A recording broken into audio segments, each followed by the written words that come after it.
ඉතින් මගේ යාළුවනේ ඔන්න ඔයාලා හැමදෙනාටම සුබ පාස්කු මංගල්‍යයක් කියලා කියනවා.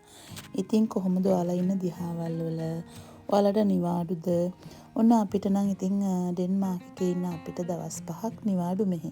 ඒ කියන්නේ කැමති කට්ටියට වැඩ කරන්න පුළුවන් රතු දවස්වල වැඩ කරනවා කියන්නේ. ඉතින් මෙහි ඩබල් පඩි හම්බෙනවා. ඉතින් කැමති අයට වැඩ කරන්න පුළුවන් සමහර වැඩපොළවල් එහෙම ඇරලා තියෙනවා. ඔන්න ඉතින් අපි පාස්කු නිවාඩුවට කට්ටියම එකතු වෙලා ළමයි 4 දෙනයි ඒ වගේම ළමයිගේ ළමයිනුයි එකතු වෙලා මේ අපි ගෙදර එන දවසේ ඔන්න ඉතින් ජර්මන් එක ඇතුළට ඇතුළු වුණා. මේ තමයි ජර්මන් බෝඩර් එක. ඉතින් මට ලස්සනටම වීඩියෝ කරගන්න බැරුව ගියා.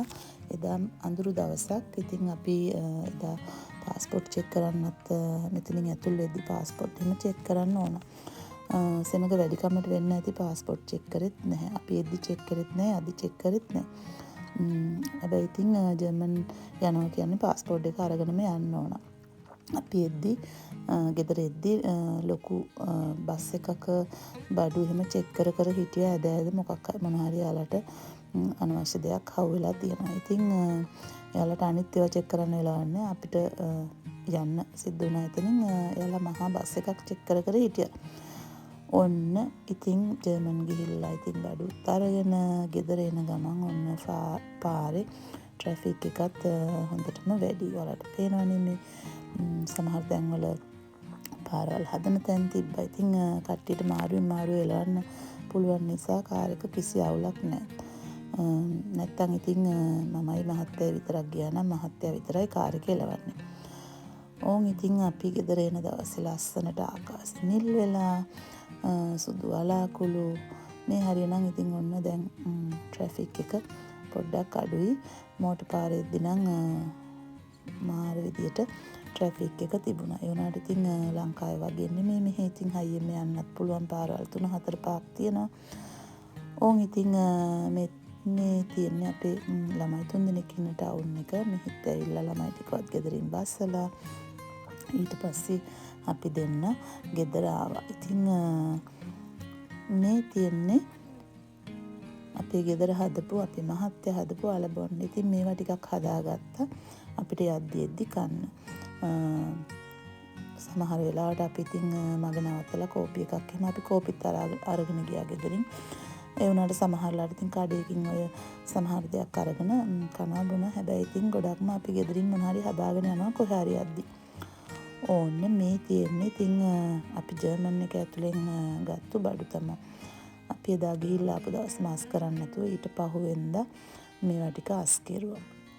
ජර්මන් එක ඇතුළට වෙද්දිම තියෙනවා ලොකු ඒෂියා කඩයක්. ඒ ඒෂියා කඩෙත් මට අවශ්‍ය වෙන අපිට අවශ්‍ය වෙන ගෙදරට බඩු මුට්ටු එහෙම ගොඩාක් තියෙනවා.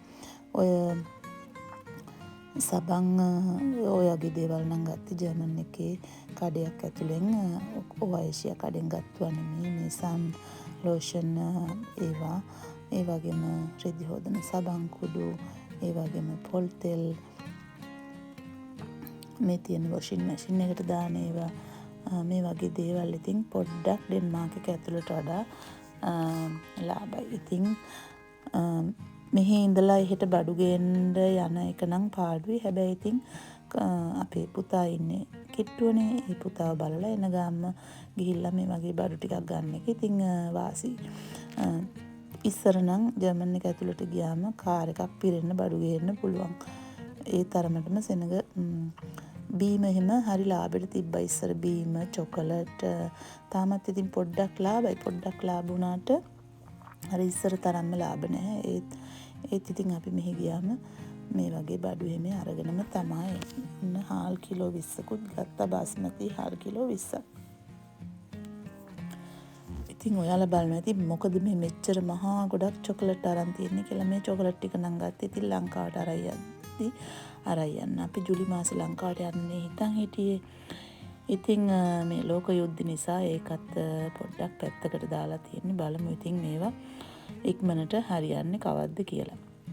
යුද්ධ ඉවරනාට පස්සේ තමයි අපිට ලංකාවට යන්න වෙන්නේ. දැන් ටිකට් වල මිලත් ඩබල් වෙලා තියෙන්නේ. ඒ නිසා ඉතින් පවුලකටම ටිකට් ගන්නවා කියන්නේ මහා ගාණක් යනවා. ටිකට් එක පොඩ්ඩක් ගණන් ගියත් කමන්නේ. හැබැයි මේ යුද්ධ ඉවර වෙලා යුද්ධේ අතරේ අපි ගිහිල්ලා ඉවරලා අපිට ලංකාවට ගිහිල්ලා එන්න බැරුව ගියොත් අපිට අපේ ජොබ් නැතු යනවා, හැම දෙයක්ම නැතු යනවා. ඒ නිසා අපි අපේ ලංකා ගමන පොඩ්ඩක් පස්සට දාලා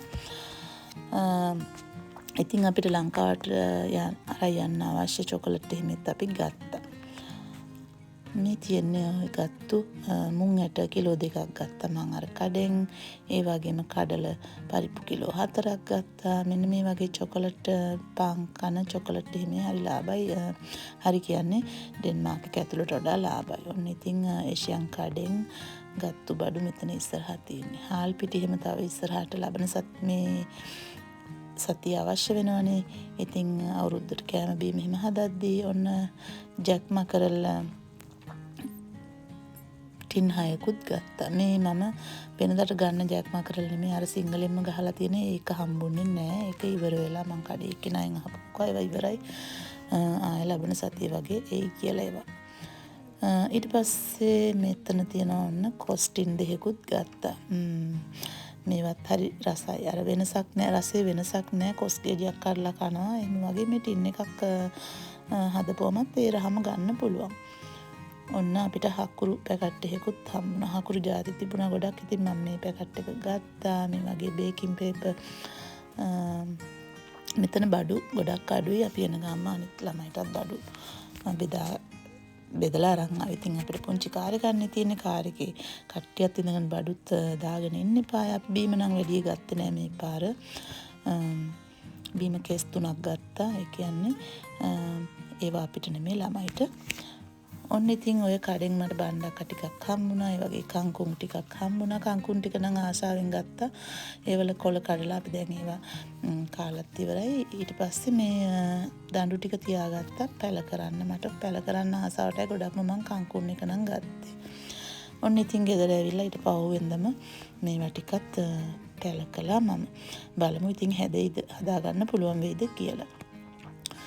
බීජ නෑ මා ළඟ මේ පාර කංකුම් බීජ. මට ගිය අවුරුද්ද නම් පිලිපින් ළමයෙක්ගෙන් කංකුම් බීජ හම්බුණා. සමහර විට හම්බෙයිද නැහැ. තව ඉස්සරහට බලමු මොකද වෙන්නේ කියලා. ඉතින් ඔන්න අපි ගෙදර එනවා. මේ ඩෙන්මාර්ක් එක ඇතුලේ. ඔව් මේ ඩෙන්මාර්ක් එක ඇතුලේ අපි එන වෙලාවේ ඉතින් එදා දවස ලස්සනට තිබ්බා. ආකාශෙ නිල් වෙලා ඔන්න ඉතින් මේ විදිහට තමා අපේ පාස්කු නිවාඩුව ගත කෙරුවේ. ඉතින් ඔයාලා සෑම දිනාටම සුබ පාස්කු මංගල්‍යයක් කියලා කියනවා. ආයෙ ඉක්මනට වීඩියෝ එකකින් හම්බ වෙමු. මේ මගේ පාස්කු බිත්තරය.